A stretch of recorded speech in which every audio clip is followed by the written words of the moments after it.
नमस्कार जय जगन्नाथ। आजिर यही वीडियो रे मु आपनको स्वागत जनाऊँ। आज आमे जानिबा जे होली काहींकी मना जाए। प्राचीन काल रे हिरण्यकश्यप नामक जड़े अत्याचारी राक्षस थिला। कठिन तपस्या करी ब्रह्मा को प्रसन्न करथिले ओ तांको ठारू वरदान प्राप्त करथिले जे एही संसार रे कौनसी मध्य देवी देवता जीवजंतु राक्षस किंबा मनुष्य केही मध्य तांको मारी परिबे नहीं। से राति रे मरी परिबे नहीं कि दिन रे मरी परिबे नहीं, ना पृथ्वी उपरे नाही आकाश रे नाही कौनसी अस्त्र शस्त्र रे मरी परिबे। एमिति वरदान पाई से निजको भगवान मानिबाकू लागिले। से तांकर प्रजा मानक उपरे अत्याचार करिबाकू लागिले। प्रहलाद भगवान विष्णुंकर परम भक्त थिले। तांको उपरे भगवान विष्णुंकर असीम कृपा थिला। हिरण्यकश्यप तांको आगरे निज पुत्र भगवान विष्णु को पूजा करुथिबार देखि तांको बंदी करी बहुत प्रकार दंड देउथिले, किंतु सेथिरे प्रहलाद डरी नथिले आ पुनश्च भगवान को पूजा करुथिले। एहा देखि हिरण्यकश्यप ओ तांको भौणी होलिका मिसिकरी एक उपाय चिंता कले। होलिका प्रहलाद को धरी अग्नि रे चिता उपरे बसिले, कारण होलिका पाखरे एमिति एक चादर थिला जहा को घोड़ाई हेले तांको अग्नि मध्य स्पर्श करि परिबो नाही। जेमिति कि होलिका प्रहलाद को नै अग्नि रे प्रवेश कले।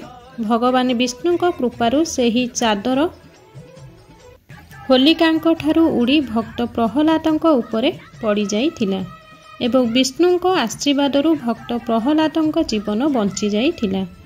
होलिका अग्नि रे जली जाइथिले। एही कारणरू होली को खराब उपरे भलर विजय प्रतीक भाव में मना जाए। होलिका दहन रे एक पवित्र अग्नि जला जाए, जेउथिरे मनर समस्त प्रकारर गर्व अहंकार खराब को जला जाए और तापर दिन आमे माने निज प्रियजन को रंग लगाई होलीर शुभकामना दियंती।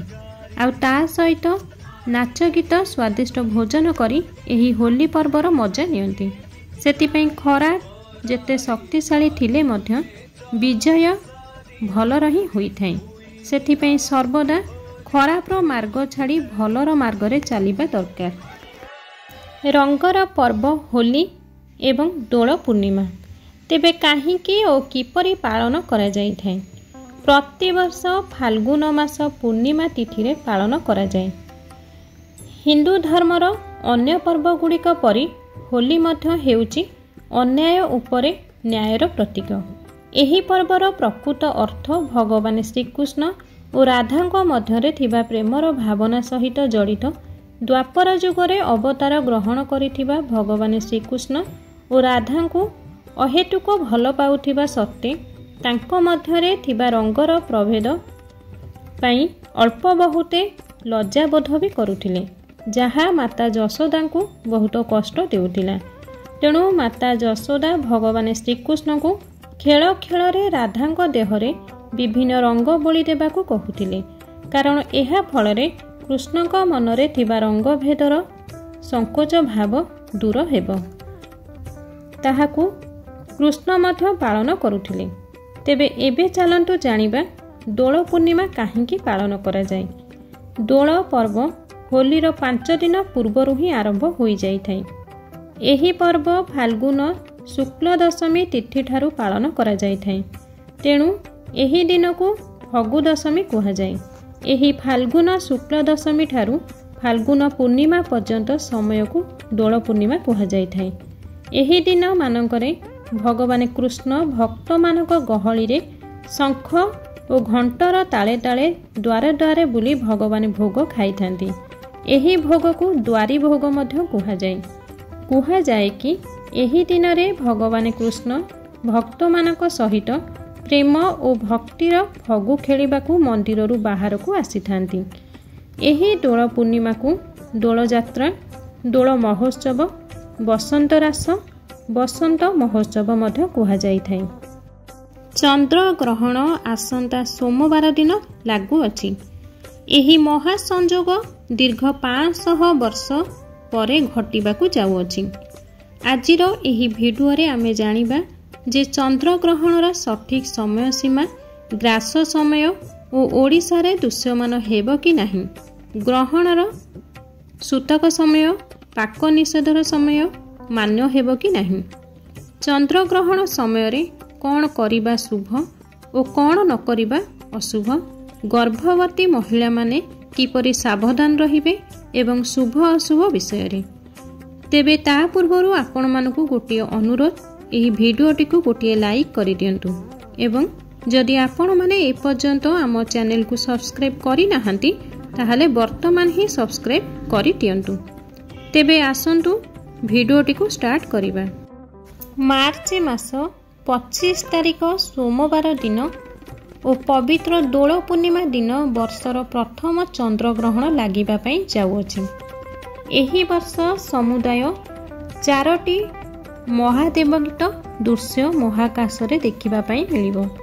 ସେଥିମଧ୍ୟରୁ 2ଟି ହେଉଛି ଚନ୍ଦ୍ରଗ୍ରହଣ ଓ 2ଟି ହେଉଛି ସୂର୍ଯ୍ୟପରାଗ ଅଟେ। ଆସନ୍ତା 25 ତାରିଖରେ 2024 ବର୍ଷର ପ୍ରଥମ ଚନ୍ଦ୍ରଗ୍ରହଣ ଲାଗିବା ପାଇଁ ଯାଉଅଛି।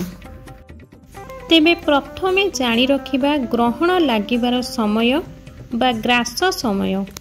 ଆସନ୍ତା 25 ତାରିଖ ସୋମବାର ଦିନ ଲାଗିବାକୁ ଯାଉଥିବା ଚନ୍ଦ୍ରଗ୍ରହଣ ହେଉଛି ଏକ ଉପଛାୟା ଚନ୍ଦ୍ରଗ୍ରହଣ। ଏହି ଗ୍ରହଣର ଗ୍ରାସ ବା ଗ୍ରହଣ ଲାଗିବାର ସମୟ ହେଉଛି ଦିନ 10:24 16 ସେକେଣ୍ଡରେ ଆରମ୍ଭ ହୋଇ ଦିନ 3:01 ଶେଷ ହେବ। ଏହି ଗ୍ରହଣ ମହାକାଶରେ ପ୍ରାୟ 4 ଘଣ୍ଟା 36 ମିନିଟ୍ ଏବଂ 56 ସେକେଣ୍ଡ ପର୍ଯ୍ୟନ୍ତ ଦୃଶ୍ୟମାନ ହେବ। ଦିନ 12:44 ଏବଂ 9 ସେକେଣ୍ଡରେ ସର୍ବାଧିକ ଚନ୍ଦ୍ରଗ୍ରହଣ ମହାକାଶରେ ଦୃଶ୍ୟମାନ ହେବ। ତେବେ ଏହି ଗ୍ରହଣ ଉତ୍ତର ଆମେରିକା, ଦକ୍ଷିଣ ଆମେରିକା, କାନାଡ଼ା, ପଶ୍ଚିମ ଆଫ୍ରିକା, ୟୁରୋପ, ଏସିଆ ଏବଂ ଆଣ୍ଟାର୍କଟିକାରେ ସମ୍ପୂର୍ଣ୍ଣ ଭାବରେ ଦୃଶ୍ୟ ହେବ। ଗ୍ରହଣର ସୂଚକ ସମୟ ମାନ୍ୟ ହେବ ନା ନାହିଁ। ସାଧାରଣତଃ ଗ୍ରହଣ ଲାଗିବାର 9 ଘଣ୍ଟା ବା 3 ପ୍ରହର ପୂର୍ବରୁ ଏବଂ ପରାଗ ଲାଗିବାର 12 ଘଣ୍ଟା ବା 4 ପ୍ରହର ପୂର୍ବରୁ ପାକ ନିଷେଧ ବା ହାଣ୍ଡି ଛାଡ଼ କାର୍ଯ୍ୟ କରାଯାଇଥାଏ। ଏହି ସମୟକୁ ଆମେ ସୂତକ ସମୟ ମଧ୍ୟ କହିଥାଉ। ଯେହେତୁ ଏହା ଚନ୍ଦ୍ରଗ୍ରହଣ ଲାଗିବା ପାଇଁ ଯାଉଅଛି ତେଣୁ 9 ଘଣ୍ଟା ପୂର୍ବରୁ ହାଣ୍ଡି ଛାଡ଼ କରାଯାଇଥାଏ। ତେବେ ଏହି ଗ୍ରହଣ ଆସନ୍ତା 25 ତାରିଖରେ ଲାଗିବା ପାଇଁ ଯାଉଅଛି।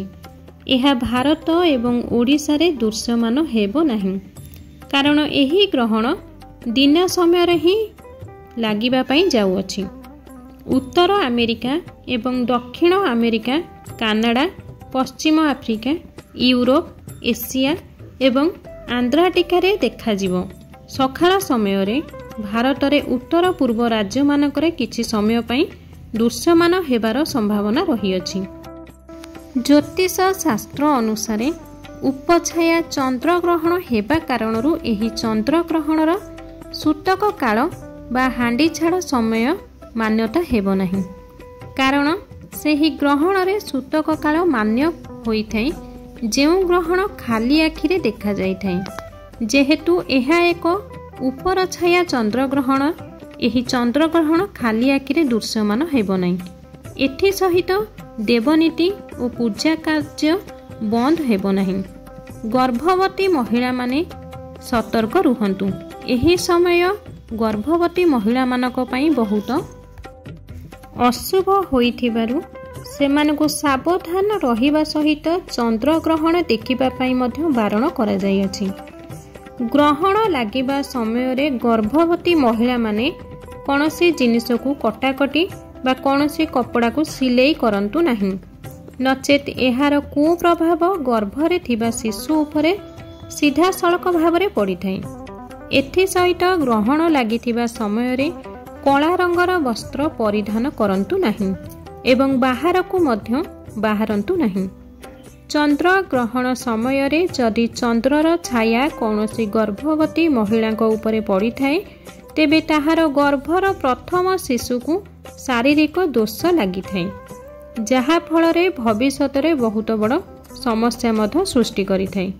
ତେଣୁ ଗର୍ଭବତୀ ମହିଳାମାନେ ଏହି ସମୟରେ କେବେ ହେଲେ ବାହାରକୁ ବାହାରନ୍ତୁ ନାହିଁ। ଗ୍ରହଣ ଲାଗିଥିବା ସମୟରେ କ'ଣ ସବୁ କରିବା ଅନୁଚିତ? ଖାଦ୍ୟ ତିଆରି କରନ୍ତୁ ନାହିଁ। ଚନ୍ଦ୍ରଗ୍ରହଣ ସମୟରେ ଖାଦ୍ୟ ପଦାର୍ଥ ରୋଷେଇ କରିବାକୁ ଅଶୁଭ ମନାଯାଇଥାଏ। ଏହି ସମୟରେ ରନ୍ଧା ଯାଇଥିବା ଖାଦ୍ୟ ଜ୍ୟୋତିଷ ଶାସ୍ତ୍ର ଅନୁସାରେ ଅଶୁଭ ହୋଇଥାଏ। ଏଥିପାଇଁ ଆପଣ ଚନ୍ଦ୍ରଗ୍ରହଣ ସମୟରେ ରୋଷେଇ ବା ରନ୍ଧନ କାର୍ଯ୍ୟ କେବେ ହେଲେ କରନ୍ତୁ ନାହିଁ। ଚନ୍ଦ୍ରଗ୍ରହଣ ସମୟରେ ଖାଦ୍ୟ ଗ୍ରହଣ କରନ୍ତୁ ନାହିଁ। ଏହି ଗ୍ରହଣ ସମୟରେ ରନ୍ଧା ହୋଇଥିବା ଖାଦ୍ୟ ଗ୍ରହଣ କରିବା ସମ୍ପୂର୍ଣ୍ଣ ଭାବେ ନିଷେଧ ଅଟେ। ଜ୍ୟୋତିଷ ଶାସ୍ତ୍ର ଅନୁସାରେ ଚନ୍ଦ୍ରଗ୍ରହଣ ସମୟରେ ରନ୍ଧା ହୋଇଥିବା ଖାଦ୍ୟ ଖାଇଲେ ଏହା ଆମ ଶରୀର ଉପରେ କୁପ୍ରଭାବ ପକାଇଥାଏ। ତେଣୁ ଗ୍ରହଣ ପରାଗ ସମୟରେ ଶୁଖିଲା ଖାଦ୍ୟ ବା ଫଳମୂଳ ଇତ୍ୟାଦି ଆପଣମାନେ ଖାଇପାରିବେ। ଗର୍ଭବତୀ ମହିଳାମାନେ ସତର୍କ ରୁହନ୍ତୁ। ଚନ୍ଦ୍ରଗ୍ରହଣ ସମୟରେ ଯେଉଁ ମହିଳାମାନେ ଗର୍ଭବତୀ ଅଛନ୍ତି ସେମାନେ ଘର ବାହାରକୁ ଯିବାକୁ ନିଷେଧ କରାଯାଇଛି। ଚନ୍ଦ୍ରଗ୍ରହଣ ସମୟରେ ଯଦି ଚନ୍ଦ୍ରର ଛାୟା କୌଣସି ଗର୍ଭବତୀ ମହିଳାମାନଙ୍କ ଉପରେ ପଡ଼ିଥାଏ ତେବେ ତାହାର ଗର୍ଭର ପ୍ରଥମ ଶିଶୁ ଶାରୀରିକ ଦୋଷ ଭୋଗିଥାଏ। ଚନ୍ଦ୍ରଗ୍ରହଣ ସମୟରେ କୌଣସି ଶୁଭ କାର୍ଯ୍ୟ କରନ୍ତୁ ନାହିଁ କି କୌଣସି ଶୁଭ କାର୍ଯ୍ୟ କରିବା ପାଇଁ ମଧ୍ୟ ଆଲୋଚନା କରନ୍ତୁ ନାହିଁ। ଏହାଦ୍ୱାରା ଆପଣଙ୍କ ପରିବାରର ଅନିଷ୍ଟ ହୋଇଥାଏ। ଗ୍ରହଣ ସମୟରେ ଠାକୁର ପୂଜା କରନ୍ତୁ ନାହିଁ। ଏହି ସମୟରେ ଠାକୁର ଘରର ସମ୍ପୂର୍ଣ୍ଣ ବନ୍ଦ କରି ରଖନ୍ତୁ ଏବଂ ଚନ୍ଦ୍ରଗ୍ରହଣ ସମୟରେ କୌଣସି ବୃକ୍ଷକୁ ସ୍ପର୍ଶ କରନ୍ତୁ ନାହିଁ। ଚନ୍ଦ୍ରଗ୍ରହଣ ସମୟରେ ଅନ୍ନଦାନ କରିବାର ଉତ୍ତମ ସମୟ ମନାଯାଇଛି। ଗ୍ରହଣ ସମୟରେ ଅନ୍ନଦାନ କରିଲେ ଶରୀରରେ କୌଣସି ରୋଗ ହୁଏ ନାହିଁ। ଗ୍ରହଣ ଶେଷ ହେବା ପରେ ସ୍ନାନ କରିବା ଓ ପିନ୍ଧିଥିବା ବସ୍ତ୍ରକୁ ଧୋଇ ନେବା ଉଚିତ ଏବଂ ଘରେ ଗଙ୍ଗା ଜଳ ଛିଞ୍ଚନ କରି ପବିତ୍ର କରିନେବା ଉଚିତ। ଏହାପରେ ରନ୍ଧନ କାର୍ଯ୍ୟ କରି କିଛି ଖାଦ୍ୟ ବା ଅନ୍ନ ଗରିବ ଓ ଦୁଃଖୀ ଲୋକମାନଙ୍କୁ ଯଦି ଦାନ କରିବେ ତାହେଲେ ଆପଣମାନଙ୍କର ସମସ୍ତ ପାପ କ୍ଷୟ ହୋଇଥାଏ। ଚନ୍ଦ୍ରଗ୍ରହଣ ସମୟରେ କାହା ସହ କଥାବାର୍ତ୍ତା ହୁଅନ୍ତୁ ନାହିଁ। ଏହି ସମୟରେ ଭଗବାନଙ୍କ ମାଳା ଜପ କରନ୍ତୁ। ଏହାଦ୍ୱାରା ଗ୍ରହର ଖରାପ ପ୍ରଭାବ ଆପଣଙ୍କ ଉପରେ ପଡ଼ିନଥାଏ। ଚନ୍ଦ୍ରଗ୍ରହଣ ସମୟରେ ଚନ୍ଦ୍ରର ଛାୟା ବହୁତ କ୍ଷତିକାରକ ହୋଇଥାଏ। ଏଥିପାଇଁ ଗ୍ରହଣ ସମୟରେ ଆପଣମାନେ ସମସ୍ତେ କବାଟ ଓ ଝରକା ଇତ୍ୟାଦି ବନ୍ଦ କରି ରଖନ୍ତୁ, ଯାହାଦ୍ୱାରା ଆପଣଙ୍କର ଗୃହକୁ ନକାରାତ୍ମକ ଶକ୍ତି ପ୍ରବେଶ କରିପାରିବ ନାହିଁ। ଚନ୍ଦ୍ରଗ୍ରହଣ ସମୟରେ ଶାରୀରିକ ସମ୍ପର୍କ ରଖନ୍ତୁ ନାହିଁ। ଏହି ସମୟରେ ନକାରାତ୍ମକ ଶକ୍ତିର ପ୍ରଭାବ ଅଧିକ ରହିଥିବା ହେତୁ ବୈବାହିକ ପୁରୁଷ ଓ ମହିଳାମାନେ ଶାରୀରିକ ସମ୍ପର୍କ କେବେ ରଖନ୍ତୁ ନାହିଁ। ଏହାକୁ ଜ୍ୟୋତିଷ ଶାସ୍ତ୍ରରେ ଅଶୁଭ ମନାଯାଇଛି। ଏହାଦ୍ୱାରା ଆପଣଙ୍କର ସମ୍ପର୍କରେ ଫାଟ ସୃଷ୍ଟି ହୋଇଥାଏ ଏବଂ ଏହାର କୁପ୍ରଭାବ ଆପଣଙ୍କର ସନ୍ତାନମାନଙ୍କ ଉପରେ ପଡ଼ିଥାଏ। ଜ୍ୟୋତିଷ ଶାସ୍ତ୍ର ଅନୁସାରେ ଏହି ଚନ୍ଦ୍ରଗ୍ରହଣର ଗ୍ରହ ନକ୍ଷତ୍ରମାନଙ୍କ ସ୍ଥାନରେ କେତେଟା ପରିବର୍ତ୍ତନ ହେବା ପାଇଁ ଯାଉଅଛି। ଗ୍ରହମାନଙ୍କର ପରିବର୍ତ୍ତନ କାରଣରୁ କିଛି ରାଶିର ବ୍ୟକ୍ତି ବିଶେଷମାନଙ୍କ ଉପରେ ଅଶୁଭ ପ୍ରଭାବ ପଡ଼ିଥିବା ବେଳେ କେତେକ ରାଶିମାନଙ୍କ ଉପରେ ଏହି ଚନ୍ଦ୍ରଗ୍ରହଣର ଶୁଭ ପ୍ରଭାବ ପଡ଼ିବା ପାଇଁ ଯାଉଅଛି। ତେବେ ରାଶିଙ୍କର 12 ଗୋଟି ରାଶିଚକ୍ର ମଧ୍ୟରୁ ଏହି 8ଟି ରାଶି ଉପରେ ଏହି ଚନ୍ଦ୍ରଗ୍ରହଣର ଶୁଭ ପ୍ରଭାବ ମଧ୍ୟ ପଡ଼ିବା ପାଇଁ ଯାଉଅଛି।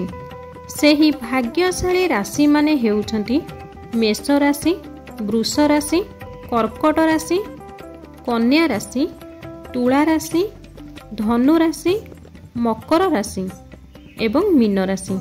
ଏଥିସହିତ ମିଥୁନ ରାଶି, ସିଂହ ରାଶି, ବିଛା ରାଶି ଏବଂ କୁମ୍ଭ ରାଶିର ବ୍ୟକ୍ତିବିଶେଷମାନଙ୍କ ଉପରେ ଏହି ଚନ୍ଦ୍ରଗ୍ରହଣର ଖରାପ ପ୍ରଭାବ ପଡ଼ିବା ପାଇଁ ଯାଉଅଛି। ତେଣୁ ଏହି 4ଟି ରାଶିର ବ୍ୟକ୍ତିବିଶେଷ ମାନେ ଏହି ଚନ୍ଦ୍ରଗ୍ରହଣ ଲାଗୁଥିବା ସମୟରେ ସାବଧାନ ରହିବା ପାଇଁ ଚେଷ୍ଟା କରନ୍ତୁ ଏବଂ ଭଗବାନଙ୍କର ନାମ ମଧ୍ୟ ଜପ କରନ୍ତୁ। ଏଥିରେ ଆପଣମାନଙ୍କ ଉପରେ ଆସୁଥିବା ଘାତ ଓ ପ୍ରତିଘାତ ଆପେ ଆପେ ଦୂର ହୋଇଯିବ। ଆଶା କରୁଛି ଆପଣମାନଙ୍କୁ ଏହି ଭିଡ଼ିଓଟି ନିଶ୍ଚୟ ପସନ୍ଦ ଆସିଥିବ।